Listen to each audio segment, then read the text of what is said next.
जय हिंद दोस्तों, स्वागत है हमारे यूट्यूब चैनल मैथमेटिक्स स्टडी पर।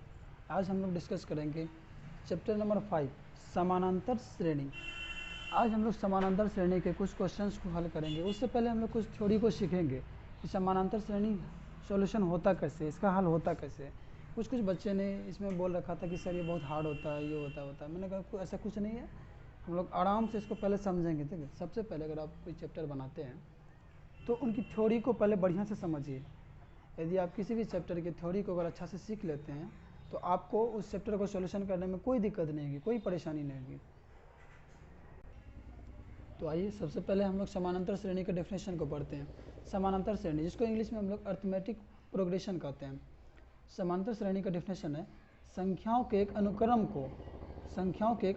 को समानांतर श्रेणी कहा जाता है यदि उसके किसी पद और उसके पूर्व पद का अंतर सदैव नियत हो। यदि अगर उसका पहला पद सपोज अगर 3 हो तो दूसरा पद उसका अगर 5 हो तो तीसरा पद जो हो वो 3 और 5 के गैप कितना 2 प्लस 2 हो रहा है, तो 5 के बाद वो +2 होना चाहिए, मतलब 7 होना चाहिए।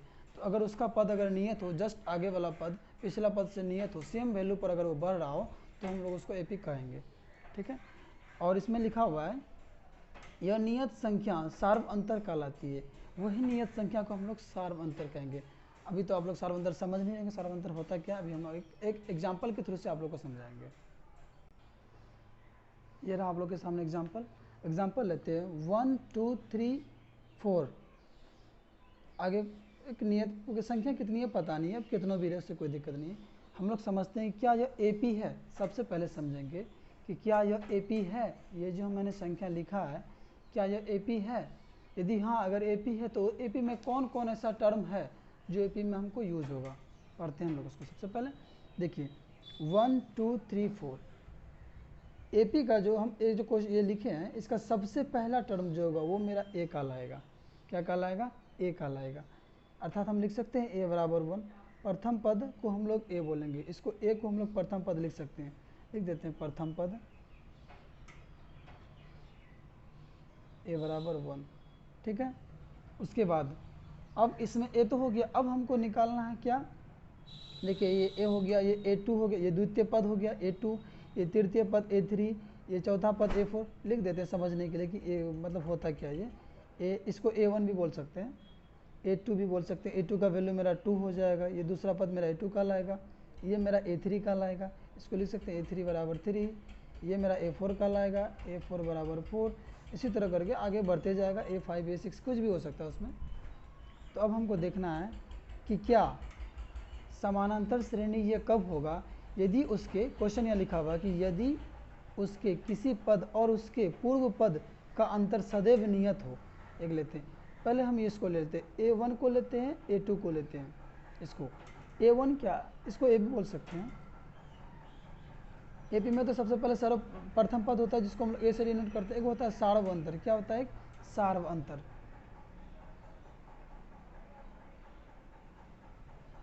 सार्व अंतर जिसको हम लोग इंग्लिश में बोलते हैं कॉमन डिफरेंस। क्या बोलते हैं? Common difference. इसको हम लोग डी से डिनोट करते हैं। इससे डी से सार्वंतर अगर जहाँ भी रहेगा तो उसको डी बोलेंगे, या फिर अगर जहाँ भी डी रहे तो इसका मतलब सार्वंतर ही निकालने के लिए बोला जा रहा है। सार्वंतर को क्या बोलेंगे? डी बोलेंगे। ठीक है, अब देखिए अब हमको इसमें चेक करना है क्या मेरा यह एपी है या नहीं है। एपी इस क्वेश्चन को हम लोग पहले चेक करेंगे 1 2 3 4 ये मेरा एपी में है कि नहीं, इसको चेक करना है। सार्वंतर ये है। एपी में चेक करने का सबसे सिंपल नियम क्या कि पद जो है उसका नियत है कि नहीं है, सार्वंतर इक्वल आ रहा है नहीं है। अगर सार्वंतर मेरा इक्वल आएगा तो मेरा इसका मतलब क्या है कि वो संख्या एपी में है। देखिए डी निकालने का फार्मूला क्या होता है, सबसे पहले ये इसको निकालने का सार्वंतर निकालने का फार्मूला क्या होता है। डी बराबर हम लोग लिख सकते हैं A2 माइनस A1। द्वितीय पद माइनस प्रथम पद, मतलब दूसरे पद से किसको घटाएंगे? प्रथम पद को घटाएंगे। ये मेरा एपी निकालने का फॉर्मूला होता है। जैसे देखिए इसमें A2 के वैल्यू में क्या है, A2 बराबर यहाँ मेरा क्या है, यहाँ से देखिए A2 बराबर मेरा 2 है, A1 बराबर मेरा 1 है। 2 माइनस 1 इज इक्वल टू 1। ठीक है, अब देखिए फिर एक और निकालते हैं हम, फिर से डी निकालते हैं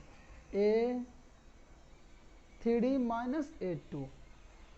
अब ये दोनों का तो हमको डिफरेंस निकल गया बीच का। अब ये दोनों का डिफरेंस निकाला, ये दोनों के बीच में क्या वो निकालना है। A3 माइनस A2, A3 का वैल्यू मेरा देखिए यहाँ पे दिया होगा 3 और A2 का value 2, 3 minus 2 is equal to 1। देखिए ये वैल्यू मेरा समान आ रहा है, ये वैल्यू और ये वैल्यू मेरा समान आ रहा है। जब ही मेरा ये दोनों के बीच का अंतर समान आएगा और ये दोनों के बीच का अंतर समान आएगा, इसके इक्वल आएगा, तो मेरा वो संख्या AP में है। अब देखिए इसमें 1 अगर प्लस करेंगे तो 2 आ रहा है, इसमें भी 1 प्लस करेंगे तो 3 आएगा, इसमें भी 1 प्लस करेंगे तो 4 आएगा। इसका मतलब हम क्या देख रहे हैं कि कॉमन डिफरेंस जो है D जो है वो मेरा क्या इक्वल है, मतलब 1 ही है D, और कहीं 1 कहीं 2 कहीं 3 नहीं, सिर्फ एक संख्या में जो है ना ये जो टर्म है आपका, इसमें हर जगह D का वैल्यू 1 ही होगा। इसके बीच में भी यहाँ 1 होगा, यहाँ भी 1 होगा, यहाँ भी 1 होगा, तो अर्थात ये संख्या क्या है, AP में है। लिख देंगे यहाँ पे, अतः ये AP है। अब देखिए एक क्वेश्चन और है, इसको भी हम लोग सॉल्व करेंगे, क्या ये AP में है या नहीं है। सबसे पहले हम लोग AP पकड़ने के लिए सीखेंगे, उसके बाद हम आगे क्वेश्चन को सॉल्व करेंगे। देखिए 4, 10, 16, 22 डॉट डॉट करके आगे बढ़ा हुआ है। इसको हम लोग को सबसे पहले देखना है कि AP में है कि नहीं है। AP में अगर होगा, सिर्फ हम लोग को वही देखना है AP में है या नहीं है, AP पकड़ने के लिए सीखना है। देखिए 4 को हम लोग A1 बोल सकते हैं, A1 या A कुछ भी लिख सकते हैं, A1 या A भी लिख सकते हैं, इसको कोई दिक्कत नहीं। A बराबर 4 है। A2 बराबर हम लोग क्या बोल सकते हैं, 10 बोल सकते हैं, ये A2, ये A3, ये A4। अगर ये कोई और टर्म होता तो A5 हो जाता, कोई और टर्म होता तो A6 हो जाता, कोई और टर्म होता तो A7 हो जाता। उसी तरह A3 मेरा कितना है, 16 है, A4 मेरा कितना है, 22, इसी तरह करके। अब हम लोग को देखना है कि इस दोनों के बीच का जो डिफरेंस है, ये दोनों का बीच का जो डिफरेंस है, और ये दोनों का जो बीच का डिफरेंस है, और ये दोनों का जो बीच का डिफरेंस है, ये तीनों मेरा डिफरेंस सेम आ रहा है, अर्थात मेरा कॉमन डिफरेंस जो है मेरा, जिसको हम लोग D बोलते हैं, वो मेरा सेम आ रहा है। अगर मेरा D का वैल्यू हर जगह सेम आएगा तो मेरा वो क्या है, AP में है। हालांकि देखिए अगर आप इसके बीच में भी निकालेगा, फिर इसके भी बीच में निकालेगा, फिर इसके भी बीच में निकालेगा, तो आपको बहुत लंबा पड़ जाएगा। अब किसी में भी इसी या इसी का निकाल लीजिए, इसमें या इसमें का निकाल लीजिए, निकाल लेते हैं। D बराबर हम लोग लिख देते हैं क्या, A3 माइनस A2। अगले पद से पिछले पद को घटाना है, अगले पद से पिछले पद को घटाना है, तो D बराबर लिख सकते हैं। A3 का वैल्यू मेरा कितना है, 16 दिया हुआ, 16 लिख दिए। A2 का वैल्यू मेरा कितना, A2 का वैल्यू 10, D का वैल्यू मेरा 6 आ गया, 6 आ गया। अब देखिए पकड़ने के लिए A1 है यहाँ मेरा, A है, ये जो वैल्यू होगा, यहाँ से यहाँ 6 भगा है तब 16 हुआ, तो यहाँ से यहाँ भी तो 6 होना चाहिए दोनों के बीच में, मतलब यहाँ 4 में प्लस अगर 6 करेंगे तो 10 होना चाहिए। जी हाँ है यहाँ पे 10। अगर यहाँ पे 4 में प्लस 6 करते हैं तो मेरा 10 आ गया, ठीक। और यहाँ पे अगर हम प्लस 6 करते हैं तो मेरा 16 आ गया, और यहाँ से अगर हम प्लस 6 करते हैं तो मेरा 22 आ रहा है। जी हाँ यह AP में है, लिख सकते हैं, यह AP में है। बस हो गया, यही क्वेश्चन है। अब हम लोग आगे कुछ क्वेश्चंस को सॉल्व करेंगे। क्या क्वेश्चन को ही ले लेते हैं ना हम लोग, प्रश्नावली 5.1 के ही क्वेश्चंस को हम लोग हल करते हैं। प्रश्नावली 5.1 के कुछ क्वेश्चंस को हल करते हैं। 5.1 का प्रथम प्रश्न क्या है, निम्नलिखित स्थितियों में से किन स्थितियों में संबंध संख्याओं की सूची AP है और क्यों। पहला नंबर पढ़ते हैं हम लोग। प्रत्येक किलोमीटर के बाद का टैक्सी का किराया, प्रत्येक किलोमीटर के बाद का टैक्सी का किराया, जबकि प्रथम किलोमीटर के लिए किराया 15 रुपये और प्रत्येक अतिरिक्त किलोमीटर के लिए किराया 8 रुपये है। इसको हम लोग सॉल्व करते हैं। सपोज कीजिए आप एक टैक्सी लेके जा रहे हैं कहीं, ठीक है, आप टैक्सी वाले हैं, टैक्सी लेके गए, आपको यहाँ से यहाँ तक का सफ़र तय करना है, 10 किलोमीटर है टोटल, कितना है, 10 किलोमीटर की दूरी तय करना है। 1 2 3 4 5 6 7 8 9 10, यहाँ तक जाना, 10 किलोमीटर दूरी तय करना है। तो आपने क्या कह रखा है कि मैं प्रथम किलोमीटर जो जाऊँगा, 1 किलोमीटर को जो दूरी तय करूँगा उसमें रुपये 15 लूँगा। उसके बाद अगर अगला जैसे ही मैं दूरी जाते जाऊंगा 1 किलोमीटर पर मैं 8 रुपये बढ़ाता जाऊंगा। मतलब क्या कह रहा है कि जैसे जैसे मैं दूरी तय करते जाऊंगा पर किलोमीटर में 8 रुपये बढ़ाता जाऊंगा, ठीक है, यही बात यहाँ कह रखी थी। तो बताइए इसका एपी कैसे तैयार होगा। अच्छा, पहला किलोमीटर जो वो दूरी तय करेगा, यहाँ से यहाँ तक की दूरी मान के चलिए 5 किलोमीटर है, 1 2 3 4, यहाँ से यहाँ 1 किलोमीटर, यहाँ से यहाँ 2 किलोमीटर, यहाँ से यहाँ 3 किलोमीटर, यहाँ से यहाँ 4 किलोमीटर, यहाँ से यहाँ 5 किलोमीटर है। ठीक है, तो कह रखा है कि आप एक निश्चित 1 किलोमीटर के लिए क्या रखें, प्रथम किलोमीटर के लिए 15 रुपया रखें। कितना रुपया रखें, 15 रुपया। ठीक है, अब हमको भैया जाना यहाँ है। ठीक, हम लोग 3 दोस्त बैठे हैं, 4 दोस्त बैठे हैं, सपोज मानिए ना 4 दोस्त हम लोग एक टेम्पो पे बैठे हुए हैं। हमको यहाँ जाना था, मैंने 15 रुपया दे दिया, और मेरे दोस्त को यहाँ जाना है, तो मेरा दोस्त क्या करेगा, उस 15 रुपया में 8 रुपया जोड़ेगा। 15 रुपया में अगर 8 रुपया जोड़ेगा तो कितना रुपया हो जाएगा, 15 8 23। तो मैंने 15 रुपया दिया, फिर मेरा दोस्त 23 रुपया उसको देगा। फिर और एक जो लड़का है वो अगर यहाँ से अगर यहाँ जाएगा तो वो भी 8 रुपये बढ़ाएगा, तो उस 23 रुपया में 8 टका बढ़ाएगा। 23 8 8 3 11 होता है, 31 हो गया, 31 टका गया। फिर वो यहाँ से यहाँ जाएगा, फिर प्लस 8 रुपया बढ़ेगा, फिर यहाँ से 8 रुपये बढ़ा, 31 और 8 कितना हो जाएगा, 39 हो जाएगा। उसके बाद फिर कितना होगा, वो अगर बढ़ेगा, उसी तरह करके हमको 8 8 करके बढ़ते जाना है। ये मेरा एपी तैयार हो गया। अब देखिए, अब हमको देखना कि एपी मेरा है कि नहीं। बताइए तो इसके बीच का डिफरेंस कितना है, डी कितना है, 8 है। प्रथम पद कितना है, 15 है। सिंपल है, एपी मेरा ये तैयार हो गया। बहुत ही आसान सवाल है। ऐसा कह सकते हैं कि यह एपी में है क्योंकि इसका जो अगला पद है पिछला पद से 8 जोड़ने में बन रहा है, और सब में बन रहा है। ऐसा नहीं कि सिर्फ इसी में बन रहा है, सब में बन रहा है। यह तो एपी में है, लेकिन अतः ये एपी में है क्योंकि इसका अगला पद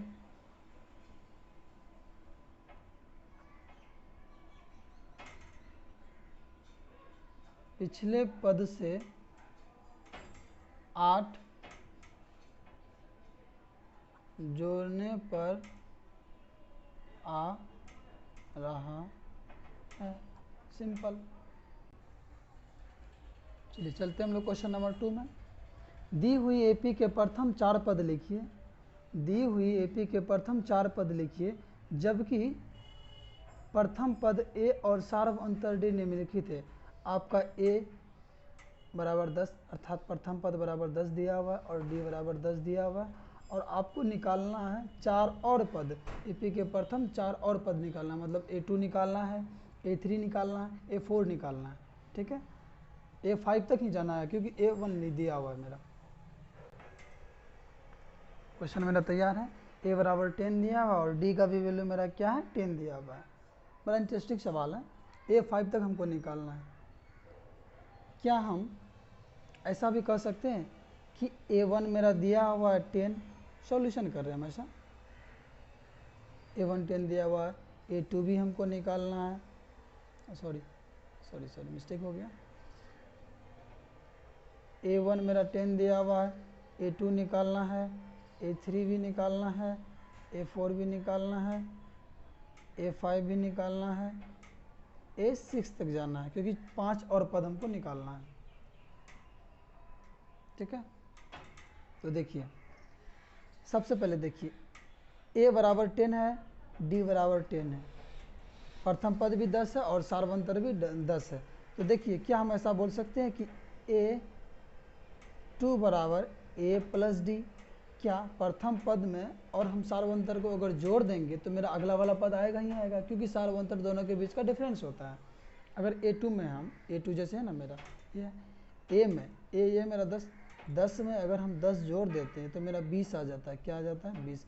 हम कह सकते हैं कि A2 बराबर मेरा 20 होगा। अब क्यों होगा, अब देखिए इस चीज़ को हम साइड में आपको समझा देते हैं अच्छा तरह से। सपोज कीजिए मेरा पहला प्रथम पद 10 है, दूसरा पद मेरा क्या है, 20 है। अब देखिए तो इसके बीच का डिफरेंस कितना है, देख सकते हैं, D बराबर 20 माइनस 10, D बराबर 10 आया। क्या मेरा कॉमन डिफरेंस 10 है, देखिए तो कॉमन डिफरेंस मेरा 10 है, सही जा रहा है मेरा। अब देखिए A2 मेरा निकल के, अब हमको A3 निकालना है। A3 बराबर हम लोग लिखेंगे कि देखिए अब हम A2 में A से जोड़ के A2 निकाले। अब A3 अगर हम निकालेंगे तो A से नहीं जोड़ेंगे, A2 से जोड़ेंगे, क्योंकि वहाँ चेन है एक प्रकार का, ये उसके आगे वाला से ना जोड़ना है हमको। A3 मेरा जस्ट A3 कहाँ है, A2 के बाद है ना, A2 को हमको लेना। तो A2 प्लस डी, A2 में अगर हम डी जोड़ देंगे तो मेरा A3 आ जाएगा। A2 मेरा कितना अभी जो निकला मेरा 20, वो मेरा A2 है। 20 प्लस 10 30 आ गया। अब देखिए इतना निकालने का ज़रूरी मेरा नहीं है, या तो आप इतना भी निकाल सकते हैं, निकाल देते हैं हम, कोई दिक्कत नहीं है, निकालने में कोई दिक्कत नहीं होगा आपको। या नहीं तो आप ऐसे भी कर सकते हैं ना कि AP मेरा पहला 10 आ गया, दूसरा भी 20 हुआ, तीसरा 30, चौथा 40, पाँचवा 50, ऐसे बढ़ते जाएगा। लिख देते हैं A4 बराबर, हालांकि निकालना चाहिए क्योंकि आपका नंबर मिलेगा ना इससे। आप अगर आप सॉल्यूशन नहीं कीजिएगा तो आपको नंबर कैसे मिलेगा। A4 बराबर A3 प्लस डी, जस्ट जो निकालना है ना उसमें ये घटा दीजिए, वो वाला पद में डी जोड़ दीजिए। जैसे A4 निकालना है तो A3 प्लस डी हो गया। A3 का वैल्यू 30 है, 30 प्लस 10 बराबर 40, सिंपल है। A5 बराबर हो जाएगा A4 प्लस डी। A4 आपका क्या हो जाएगा 40 प्लस 10 बराबर 50, सिंपल है। A6 भी आप निकालिए, A5 प्लस डी। A5 का वैल्यू आपका 50 है, 50 प्लस 10 बराबर 60। अब देखिए, अब इसको आप दूसरा नियम से भी बना सकते हैं। एक और नियम है इसको बनाने का, 2 का 1 नंबर हम एक और नियम से आपको बना देते हैं। प्रथम पद और अंतिम पद, सॉरी अंतिम नहीं, सार्वंतर मेरा दिया हुआ है, मतलब डी दिया हुआ है और पहला पद दिया हुआ है। हमको दूसरा पद निकालना है, तीसरा निकालना है, चौथा निकालना है, पाँचवा निकालना है। कितना पद तक आ रहा है एक बार और क्वेश्चन को देख लेते हैं कि 4 पद लिखिए और प्रथम AP के प्रथम 4 पद लिखिए, 4 और पद को लिखना है। मतलब A4 तक ही हमको जाना था, मैं बेकार उतना चला गया। हालांकि A4 तक जहाँ होगा आप वहाँ तक आंसर कर दीजिएगा, A4 तक जाना है आपको। तो आप जो है ना इसमें से ये आपका हो गया। अब अगर आपको A2 का वैल्यू निकालना है तो आप A प्लस डी में निकाल लीजिएगा, 10 प्लस 10 बराबर 20 हो जाएगा। और देखिए अगर आपको A3 निकालना है ना तो आप देखिए A3 का फॉर्मूला यूज कीजिए। आप A3 में आप A2 प्लस डी कर सकते हैं, या फिर A3 बराबर आप A प्लस 2D भी कर सकते हैं, इसमें कोई दिक्कत नहीं है। अब दोनों ये वैल्यू समान होता है इसका, आप करके देख लीजिए। A2 का वैल्यू पर कितना था, मैं साइड में कर देता हूँ। A2 का वैल्यू 20 था, 20 प्लस 10 बराबर 30 हो गया। और देखिए ये आपको ये A का वैल्यू, यहाँ आपको A का वैल्यू रखना है, प्रथम पद का वैल्यू 10 है और 2 गुना D का वैल्यू 10 है, 10 दूनी 20, 20 और 10 30, आ गया वैल्यू समान। तो आप इसका भी यूज कर सकते हैं, आप इसका भी यूज कर सकते हैं, जो आपको अच्छा लगे आप उसका यूज कर सकते हैं। देखिए A3 बराबर मैं यहाँ यूज कर रहा हूँ A प्लस 2D का, कितना का 2D का। ये हालांकि समझने में भी अच्छा लगता है, ये सुनने में भी बढ़िया लगता है। A का वैल्यू मेरा क्या, इसमें ध्यान रखना पड़ेगा, A का वैल्यू ही बैठेगा, ये वैल्यू ही सिर्फ बैठेगा और कोई वैल्यू नहीं। 10 प्लस 2 इंटू डी का वैल्यू 10, 10 प्लस 10 दूनी 20 बराबर 30 आ गया। A4 A प्लस 3D जितना है उससे एक कम, A प्लस 3D लिख सकते हैं। 10 प्लस 3 गुना 10, 10 तिया 30 इज इक्वल टू 40 हो गया। अब A5 भी हम लोग लिख सकते हैं, A प्लस 4D सिंपल है, 10 plus 4 into 10, 10 plus 14 is equal to 15 हो गया। लिख देंगे। अतः AP बराबर प्रथम पद A था, उसका दूसरा पद 20 निकला, तीसरा पद 30 निकला, चौथा पद यानी कि A4 बराबर मेरा 40 निकला, A5 50 निकला। इसी तरह करके आगे बढ़ते जाएगा, आंसर हो गया। बहुत ही सिंपल है। दूसरा क्वेश्चन को हम लोग लेते हैं। इसमें दिया हुआ A बराबर -2 D बराबर 0 दिया है। देखिए जब भी अगर D बराबर 0 रहे ना तो आप ऐसा नहीं सोचिए कि यह AP में नहीं है, यह भी AP है, क्योंकि D का वैल्यू तो समान है, चाहे 0 रहे चाहे कुछ रहे, इन्फिनिटिव कुछ भी रहे, 1 2 3 4 5 6 7 8 कुछ भी रहे, लेकिन वैल्यू तो समान है। जब भी अगर ये अगला पद जाएगा तो वो पिछला पद से 0 ना प्लस होगा। आई थिंक कुछ हो या ना हो 0 तो है, इसलिए ये AP यह भी है। आप देखिए मैं इसको सॉल्व करता हूँ। A बराबर -2 D बराबर 0 है। आप A2 बराबर क्या लिखते हैं, A प्लस 2D लिखते हैं, सॉरी ए प्लस डी, सॉरी ए प्लस डी, 1D लिख सकते हैं या ए प्लस डी। ए प्लस डी का वैल्यू 0 है, ए का वैल्यू मेरा कितना -2 + 0 इज इक्वल टू -2 हो गया। अब देखिए A3 बराबर मेरा क्या होगा, A plus 2D, A plus 2D है या फिर A2 + D, कुछ भी हो सकता है। तो ए का वैल्यू -2 + 2 इंटू डी का वैल्यू 0, -2 आ गया। A4 बराबर देखिए ए प्लस 3D -2 इंटू 3 इंटू 0 बराबर -2। A5 बराबर देखिए ए प्लस 4D -2 इंटू 4 इंटू 0 और 6, सॉरी प्लस होगा यहाँ पे, सॉरी -2, ठीक है।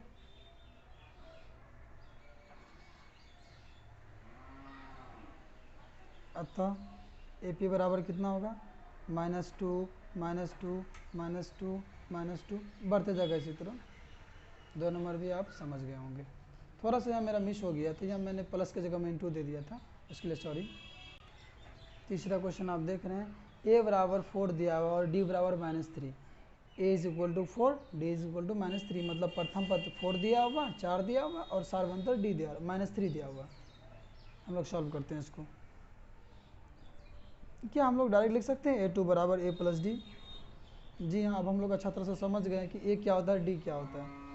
ए प्रथम पद है मेरा, प्रथम पद दिया हुआ 4 दे दिए, उसके बाद प्लस होता है, प्लस लिख दिए। अब देखिए डी का वैल्यू तो -3 है, तो -3 को एक बार ऐसे लिखेंगे क्योंकि फॉर्मूला में प्लस है भैया। उसके बाद डी का वैल्यू -3 है, तो जल्दी में आपको गलती नहीं कर देना, ये ठीक है। Plus minus -3 is equal to 1, ठीक। अब देखिए A3 का वैल्यू निकालेंगे अपन। हालांकि डी का वैल्यू माइनस में है तो वैल्यू घटता ही जाएगा, बढ़ेगा नहीं, बिल्कुल डिक्रीज होगा वैल्यू। A3 बराबर होगा A plus 2D, 4 plus 2 into D का वैल्यू मेरा -3, ऐसा लिख सकते हैं। 4 -3 दूनी 6 प्लस माइनस प्लस -3 इंटू 2 6, ठीक है। 4 में से 6 जाएगा तो -2 तो होगा। अब देखिए A4 का वैल्यू देखिए, A4 हम लोग लिख सकते हैं ए प्लस 3D। ए का वैल्यू मेरा कितना 4 है, 4 प्लस 3 इंटू डी का वैल्यू कितना -3, 4 -9 कितना आएगा, 4 में से 9 जाएगा तो -5, ठीक है। और एक वैल्यू निकाल देते हैं A5 का value, A plus 4D, 4 plus 4 into -3, 4 plus 4 -12 हो जाएगा, कोई दिक्कत नहीं, हम ऐसे भी लिख सकते हैं माइनस प्लस माइनस -12 -8।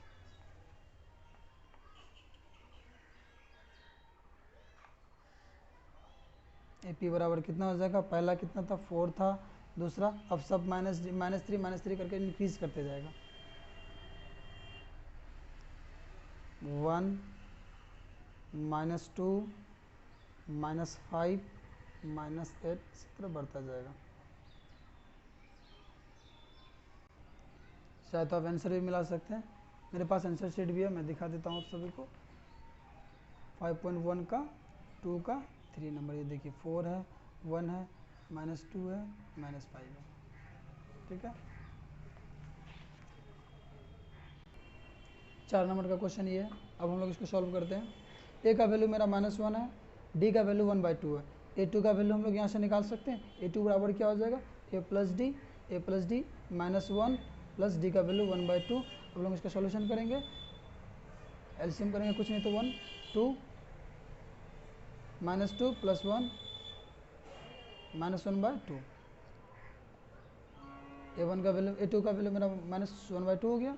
A3 का वैल्यू देखिए, ए प्लस 2D, ए का वैल्यू मेरा कितना -1 प्लस 2 इंटू 1/2, 2 कट जाएगा, ठीक है, -1 प्लस 1 0 हो जाएगा, ठीक है। A3 का वैल्यू मेरा 0 आ गया। A4 का वैल्यू देखिए, ए प्लस 3D -1 प्लस 3 इंटू 1/2, 3/2 हो जाएगा। एलसीएम करेंगे तो 2 हो जाएगा। इसके बाद नीचे में कुछ नहीं तो 1 था, यहाँ पे 2 -2 प्लस 3 इज इक्वल टू 1/2। मेरा एपी तैयार हो गया, लिख सकते हैं हम। एपी बराबर पहला एप क्या था, A1 -1, A2 मेरा है -1/2, -1/2, A3 है मेरा 0, 0, A4 है मेरा 1/2।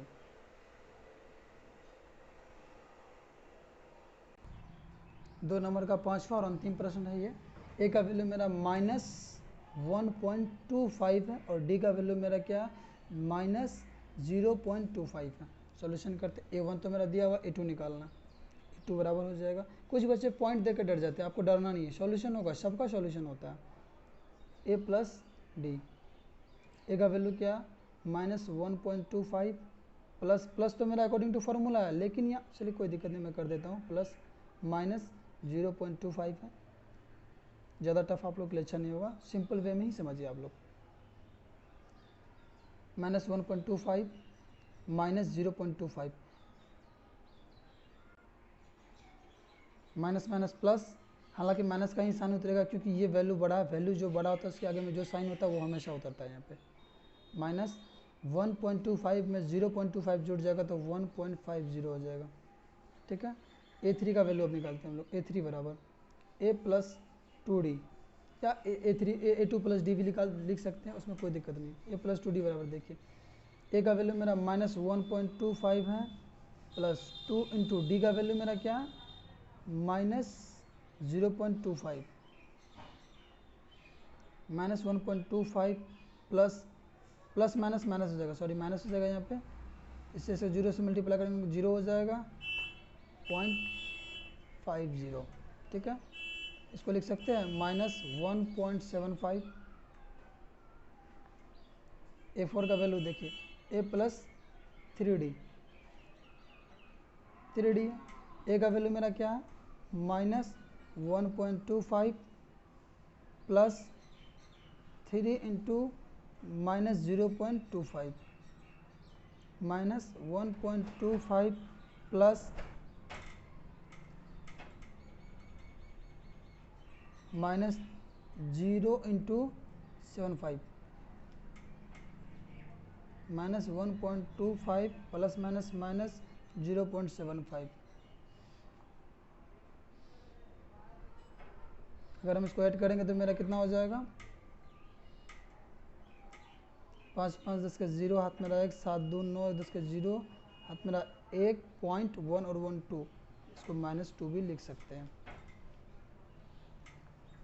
अतः AP कितना हो जाएगा -1.25 पहला था, दूसरा क्या हो जाएगा -1.50, तीसरा हो जाएगा 0.25 बढ़ते जा रहा है -1.75, चौथा हो जाएगा -2, पॉइंट कुछ नहीं तो 0 दे सकते हैं, आंसर है। उम्मीद करते हैं आप लोग अच्छी तरह से समझ रहे हैं। अगर मेरी पढ़ाई अगर आपको अच्छी लग रही है तो कृपया लाइक और कमेंट ज़रूर करें। Thank you.